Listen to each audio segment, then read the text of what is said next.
In 1904, when collies were a hot breed, millionaire J.P. Morgan bought this champion, Wishaw Clinker, for a whopping $10,000, which today would be $250,000.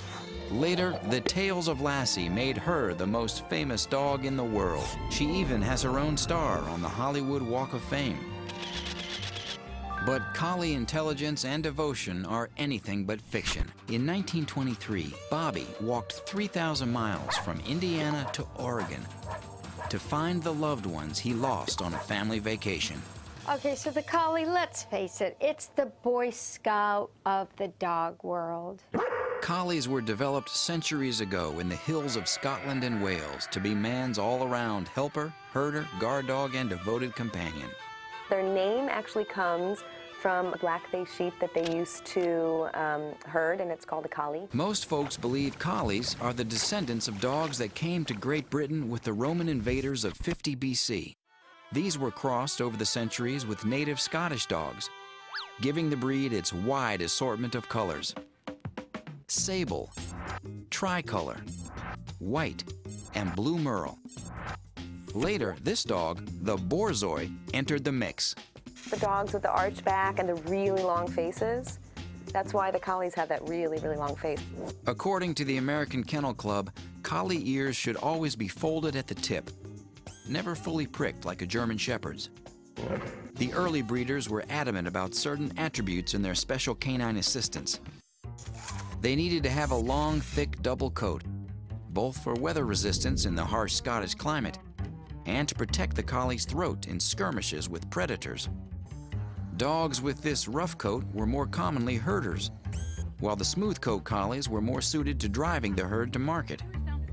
Collies also needed a sturdy, agile frame to contend with rugged terrain. And finally, they needed a superior brain. It's much more the independent thinker, the animal that's going to go out on a mission and solve a complex problem and come back having solved that riddle for your family. Wait, quick!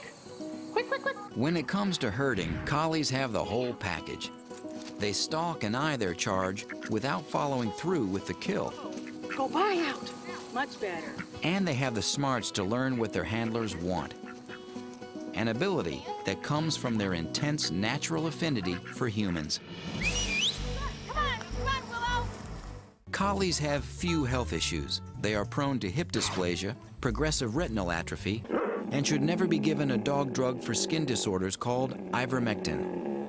Collies are very sensitive to ivermectin. Caused by a genetic brain deficiency, 35% of all collies are vulnerable. When it comes to grooming, it's no picnic with a rough collie. This is a coat that needs to be brushed constantly, and if you are not a fan of shedding people, this is not the dog for you. The smooth coats are easy keepers. Collies were bred to work closely with people, so they are easily trained. Collies love and are naturally protective of children. But remember, herding is in their blood.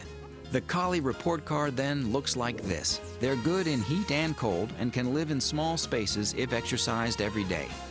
For health, collies score high marks, but watch for big dog problems. Grooming can be intensive depending on the coat type. They're one of the most trainable dogs anywhere, and collies are good family dogs, providing you socialize them to children when they're young. This is a good doggy.